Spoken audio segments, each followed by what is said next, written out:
Good evening everyone, this is Urvashi. Now we will do pedagogy of commerce. Our today's topic is pedagogical analysis. तो सबसे पहले हम लोग बात करते हैं व्हाट इज पेडागोजी. पेडागोजी क्या है हमारी? पेडागोजी इज आर्ट और साइंस ऑफ टीचिंग स्पेशली और instructions of a teaching method. तो उसके बाद हम लोग बात करते हैं एनालिसिस. उसके बाद हमारी जो एनालिसिस है वर्ड, इसका मतलब है टू थिंग्स, जो कि कोई एक चीज एक बड़े जो क्या कोई बड़ी चीज है, जैसे हम फॉर एग्जांपल कहते हैं उसे एक स्मॉल स्मॉल पार्ट्स में डिवाइड कर लेना, ब्रेक कर लेना, उसे हम कहते हैं एनालिसिस. उसके बाद हमारा पार्ट आता है पेडागोजिकल एनालिसिस.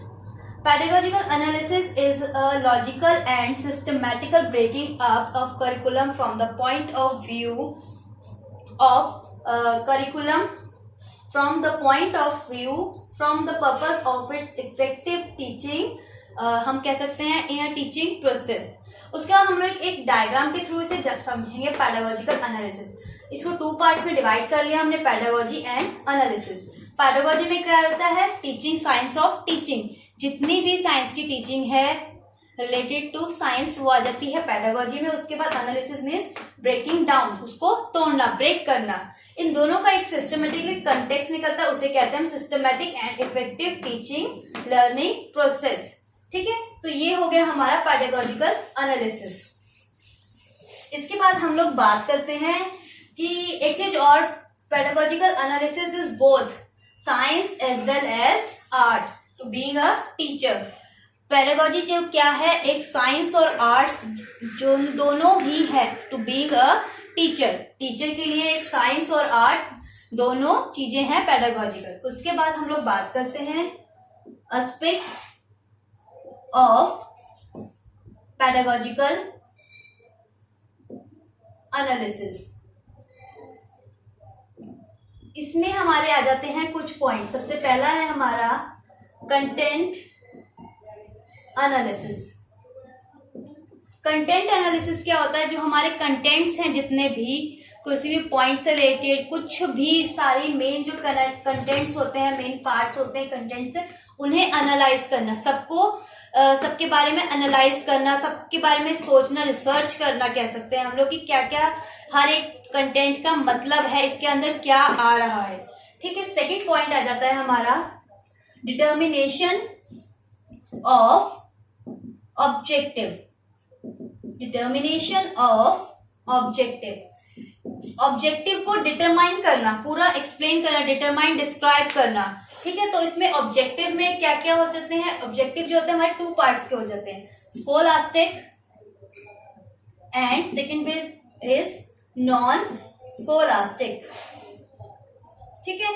तो स्कोलास्टिक में क्या आ जाता है हमारा? Knowledge, understanding and action. क्या आ जाता है स्कोलास्टिक के अंदर? हमारा नॉलेज, अंडरस्टैंडिंग एंड एक्शन ही हमारा आएगा applications. Objective in scholastic, objective of scholastic, जैसे हम कह सकते हैं 2 पार्ट्स में हमने डिवाइड किया ऑब्जेक्टिव को, scholastic and non scholastic. Scholastic के अंदर आ जाता है हमारा नॉलेज, अंडरस्टैंडिंग एंड एप्लीकेशन. उसके बाद आ जाता है हमारा नॉन स्कोलास्टिक. इसमें आ जाती है हमारी physical development, personality development and हम कह सकते हैं स्किल डेवलपमेंट. पर्सनैलिटी, स्किल और जितनी भी हमारी फिजिकल डेवलपमेंट है वो सारी आ जाती है हमारी नॉन स्कोलास्टिक के अंडर. ठीक है. ये आपको क्लियर हो गया सेकंड पॉइंट. थर्ड पॉइंट आ जाता है हमारा teaching learning experience. Teaching learning experience. Teaching learning experience में आ जाता है हमारा टीचर ने की जो एक्सपीरियंस है लर्निंग के बारे में, जो एक्सपीरियंस है टीचर का, कैसे हमने टीच किया है स्टूडेंट को, टीचर्स का जो एक्सपीरियंस है रिगार्डिंग टीचिंग, उनको पढ़ाने का एक्सपीरियंस को इसमें एक्सप्लेन करते हैं इस पॉइंट में. ठीक है. Fourth one is evaluation. Evaluation में मतलब आपको पता है सबका एक निचोड़ निकालना, हम लोग कह सकते हैं एक रिजल्ट निकालना कि नॉलेज के रिगार्डिंग उसकी सारी के सारा इवेल्युएट करना. इवेल्युएशन रिगार्डिंग हम लोग कह सकते हैं उसकी इंफॉर्मेशन ऑफ नॉलेज, नॉलेज के रिगार्डिंग हमारी जितनी भी एवेल्युएशन होगी स्किल्स की, उसका इंटरेस्ट और एटीट्यूड्स, उसकी वैल्यू स्टूडेंट्स की जो होगी हमारी टीचिंग करने में, वो सारी की सारी क्या आ जाती है हमारी इवेल्युएशन। इवेल्युएशन किसके बारे में? रिगार्डिंग नॉलेज, उसका एटीट्यूड एंड इंटरेस्ट, और जितनी भी स्किल्स होंगी टीचिंग की वो सारी किसके अंदर आ जाएगी? इवेल्युएशन के अंडर। ठीक है, तो ये हो गया हमारे का एस्पेक्ट्स ऑफ पेडागोजिकल एनालिसिस। ठीक है, इसके बाद हम लोग करते हैं utilities. Utilities of pedagogical analysis. ठीक है, एनालिसिस क्या होंगी इसकी, यूटिलिटीज क्या होंगी पेडागोजिकल एनालिसिस की? सबसे पहले आ जाता है हमारा clarity of objective, sorry subject matter, clarity of subject matter. Subject matter क्या हो गया? हमारा सब्जेक्ट मैटर जो होता है हमारे पूरा क्लियर होना चाहिए, क्या हमारा सब्जेक्ट मैटर है। सब्जेक्ट मैटर कोई भी डीपली किसी चीज के बारे में स्टडी करना। सब्जेक्ट मैटर के अंदर क्या आ गया हमारा? डीपली किसी भी चीज के बारे में हमें नॉलेज होना, उसकी क्लैरिटी होना। कोई टॉपिक हम लोग पढ़े उसको हमें क्लियर होना चाहिए टॉपिक का। ठीक है, उसमें इसका मतलब हो जाता है clarity of subject matter. Second point आ जाता है हमारा clarity of objective.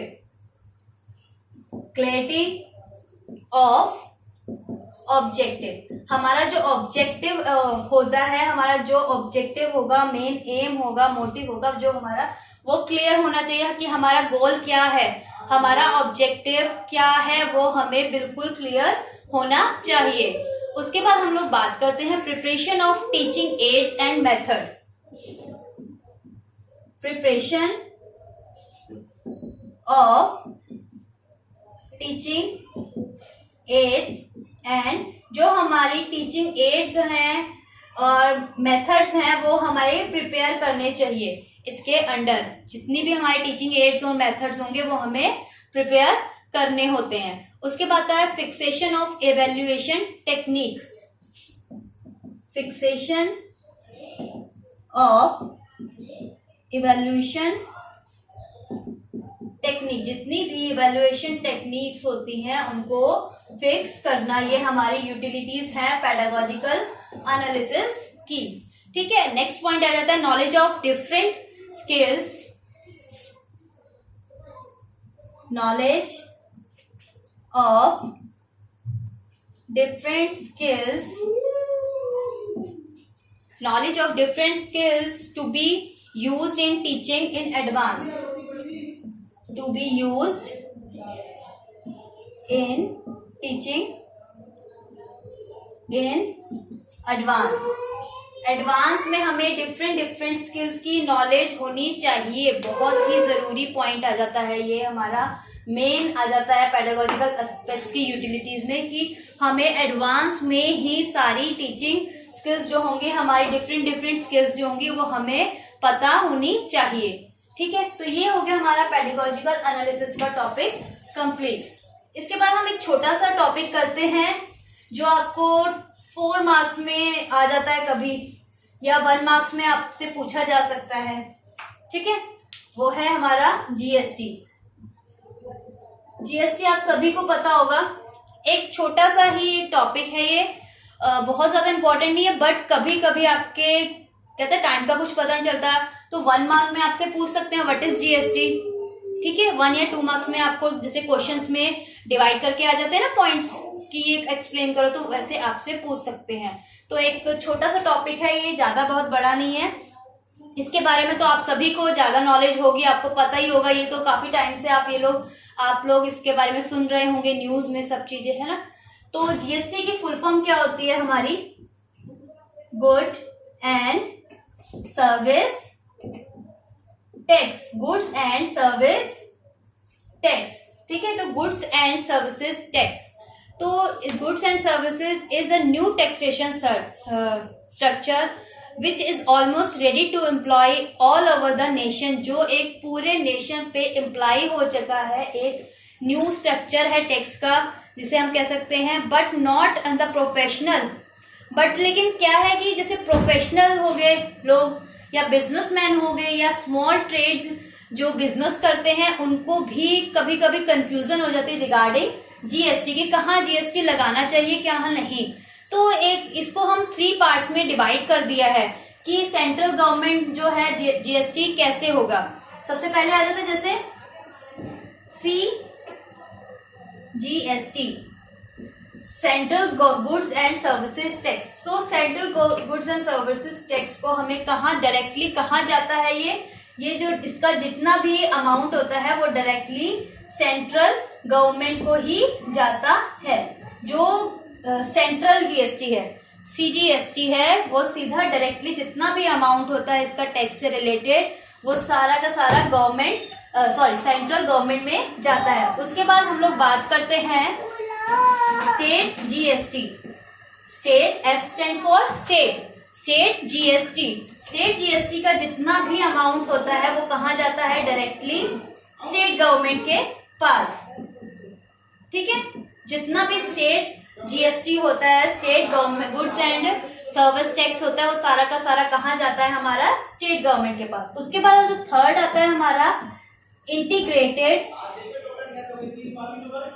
GST. Integrated GST ये हमारा क्या रहता है, इसका हमारा integrated, it will go to the central government and appropriate amount will be transfer to state government. जितना भी होता है, मतलब कि इसका अमाउंट जो होता है इस टैक्स का, जितना भी integrated goods and services tax का जितना भी अमाउंट सारा का सारा कहाँ जाता है, सेंट्रल गवर्नमेंट में। बट जितना भी अप्रोप्रिएट होता है वो सारा का सारा मतलब कह सकते हैं किसी रेशो में डिवाइड की, इतना रेशो कि सारा का सारा सेंट्रल गवर्नमेंट में चला गया फॉर एग्जांपल।